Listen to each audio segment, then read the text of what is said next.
Hello and welcome to Mr. Randy's Wine and Spirits. I am Mr. Randy and today we're going to be doing another Final Pour episode. If you're new to the channel, hello, welcome, come on in. Just understand that there are two videos before the Final Pour.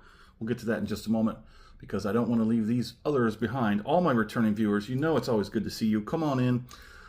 Let's show these new guys the rope, shall we? So like I said, if you're just tuning in to my channel, this is my first video you're going to watch. I do a three-part series. Part one is off the rip. When I first get it home, I'll crack it open, have my first pour, share my first impressions with you because that's what we do here. Part two, full review time. We're going to drink it down halfway. However long that takes, it takes.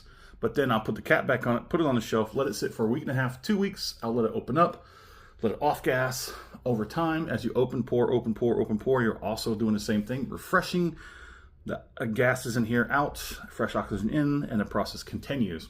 While it's sitting on the shelf, I'm going to go online. We're going to find some information to talk about, get some consensus about this bottle, this label, what have you, in the community. I will take some of their information into consideration with my own personal reviews, and most importantly, we're going to find information directly from the source if we can.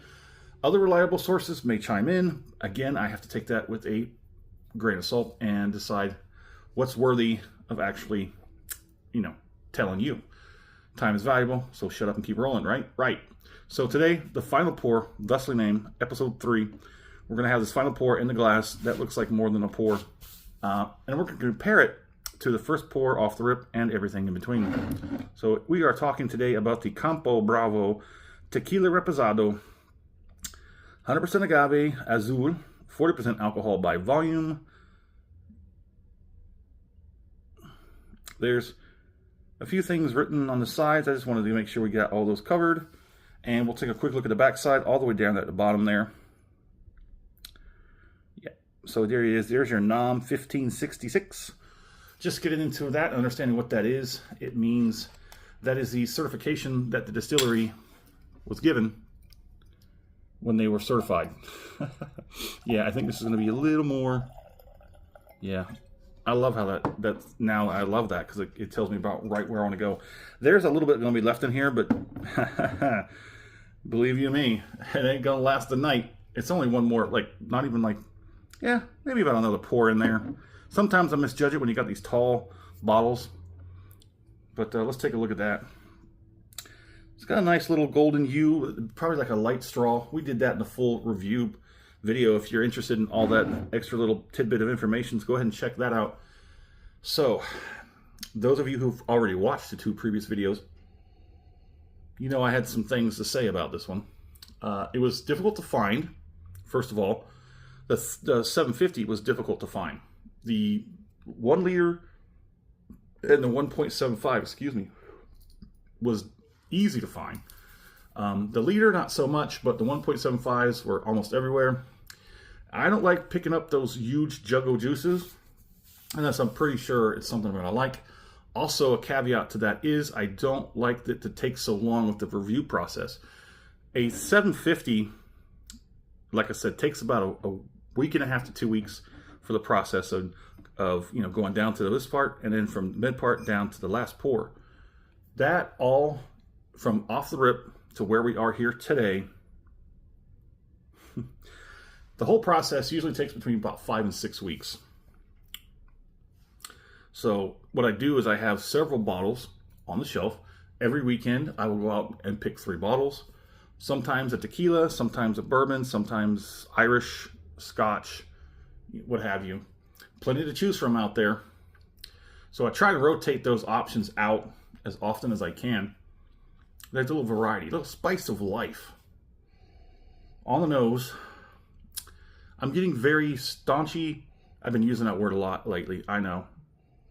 Here's another word that you'll hear, but probably not with a tequila. It's going to be a tart. You'll hear that more in my brew reviews.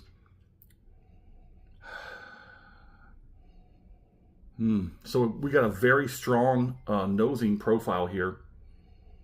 It is everything. So spice, vanilla, caramel. So for those of you who did not watch the 2 previous videos before you watch this one, it's going to be glycerin. So let's go ahead and get it on the palate.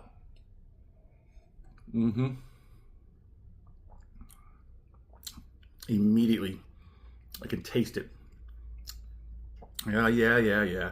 You can't taste glycerin. You can if you drink it raw. You can. It doesn't have a particular taste or appealing at all, but it does have a taste. But that's not what I'm talking about. I'm talking about how the viscosity in the glass is not as thin as it should be because it has the glycerin in it. The glycerin is going to make it thicker. It's going to make it more oily. It's going to have a very smooth sort of feel, like silk rolling around in your mouth. And the flavoring. You see this bottle, right? Okay, so yeah, it's a standard 750, correct? Correct? Yes. It's a standard 750. So yeah, the amount of time I give it gives me all this information, this data that I compile, and I make these decisions. I call these shots. So here it is. It has glycerin in it. I can't necessarily say, but I do believe, but I can't say with 100%, but I do believe, personally believe, there's added flavor. I don't think there's added color, because the color is about right. So why glycerin? Because glycerin helps encapsulate. It gathers everything together and it holds them hostage. All those nosings, all those palatings, from the first pour to this final pour, are going to be pretty much the same. The glycerin will trap water as well, so it will not evaporate or off gas. That's why it's pretty much a through and through from the top to the tail. It's going to be the same thing in the glass. So that's why they use glycerin. I'm not saying that it's a bad thing. I don't necessarily think it's a bad thing. It's an additive. So you can't call this an additive free, because it does have additives. But they have this whole thing about what's an additive. Well, anything you add into the process that's extra and unnecessary to complete the product. You know, you got your water, you got your agave, you might have your yeast. Sugar is an additive.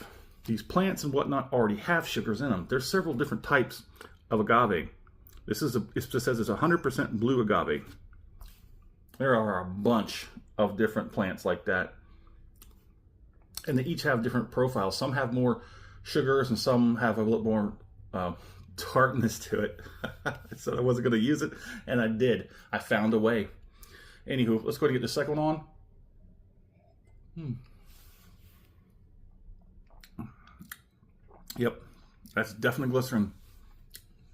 That nice spiciness and that taste of agave, that roasted agaves in the back. You're getting that caramel, vanilla, and oiliness up front. I could see how this would make it a very easy drinker, how it would be very popular. I show you the glass. Show you the glass. Hold on.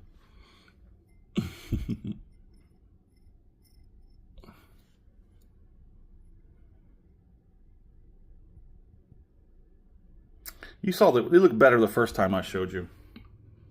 I think now that glycerin is now starting to like get into the micro pores of the glass surface. It's not doing it right. Okay. Anywho, if you liked the video and I've provided some information that shed some light on some things for you, go ahead and hit that thumbs up button. And if you really did learn something and you'd like to learn more, go ahead and subscribe to the channel while you're there. Yeah, so the algorithm, you tell that thing to take a hike. It never does me any favors. So do yourself one. Subscribe to the channel and get ready for more. Let's go ahead and do this finish.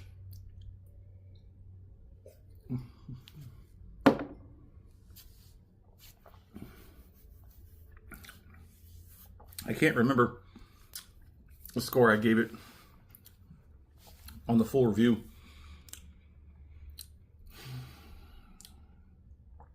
Okay, so on the finish, we're getting more of the spiciness on the tongue, which is nice. It rarely happens.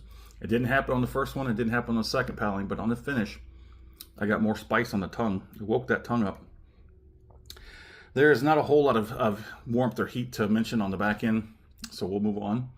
I'm getting decent coverage across the mouth, a nice oiliness.